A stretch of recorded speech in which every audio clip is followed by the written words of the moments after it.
ரீசெண்டா சீமான் அவர்கள் முதல்வர் விஜய் அவர்களை குறிச்சு ஒரு விஷயம் சொல்லியிருக்காரு.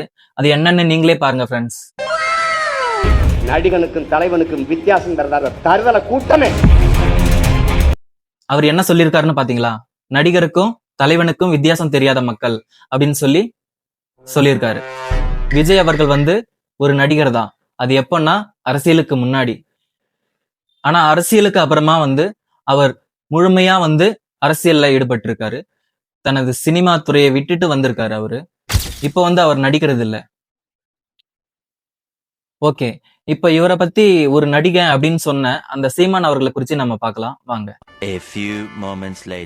1990 காலகட்டங்கள்ல பாத்தீங்கன்னா சீமான் அவர்கள் இயக்குனரா இருந்திருக்காரு. அதுக்கப்புறமா எழுத்து, திரைக்கதை, வசனம் ஆகியவற்றை எழுதி ஒரு எழுத்தாளராகவும் இருந்திருக்காரு. 2000ல அவர் ஒரு நடிகரா அறிமுகமாகிறாரு.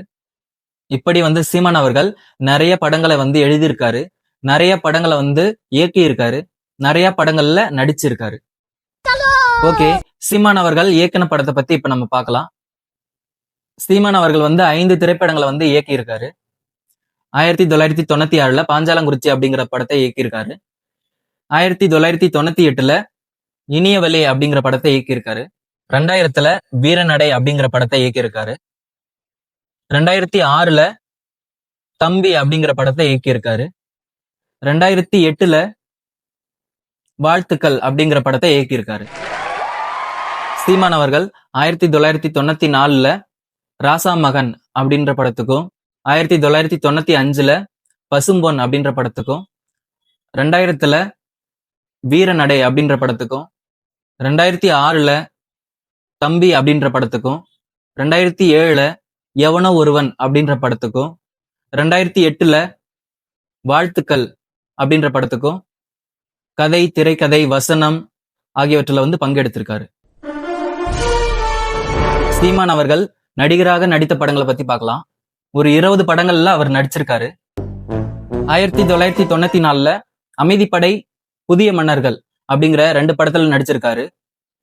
2001ல மிடில் கிளாஸ் மாதவன் அப்படிங்கிற படத்திலையும், 2005ல ஆடும் குத்து அப்படிங்கிற படத்திலையும் நடிச்சிருக்காரு. 2007ல போரி அப்படிங்கிற படத்திலையும், பள்ளிக்கூடம் அப்படிங்கிற படத்திலையும், எவனோ ஒருவன் அப்படிங்கிற படத்திலையும் நடிச்சிருக்காரு. 2009ல மாயாண்டி குடும்பத்தார் அப்படிங்கிற படத்திலையும், 2010ல மாஸ்கோவின் காவிரி அப்படிங்கிற படத்திலையும், மகிழ்ச்சி அப்படிங்கிற படத்திலையும் நடிச்சிருக்காரு.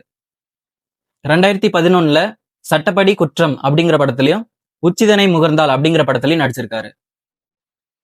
2013ல நாகராஜ சோழன் அப்படிங்கிற படத்திலையும், 2018ல டிராபிக் ராமசாமி அப்படிங்கிற படத்திலையும் நடிச்சிருக்காரு. 2019ல மிக மிக அவசரம் அப்படிங்கிற படத்திலையும், தவம் அப்படிங்கிற படத்திலையும், பஞ்சராஷரம் அப்படிங்கிற படத்திலையும் நடிச்சிருக்காரு. 2023ல முந்திரிக்காடு அப்படிங்கிற படத்துல நடிச்சிருக்காரு. லாஸ்டா 2025ல LIK லவ் இன்சூரன்ஸ் கம்பெனி அப்படிங்கிற படத்திலையும் நடிச்சிருக்காரு. ஓகே, இப்போ சீமான் அவர்கள் இயக்கிய திரைப்படங்களை பத்தியும், கதை, திரைக்கதை, வசனம், எழுத்து ஆகியவற்றில பங்கு பெற்ற படங்களையும், நடிகராக அவர் நடிச்ச படங்களையும் பத்தி நம்ம பார்த்துட்டோம்.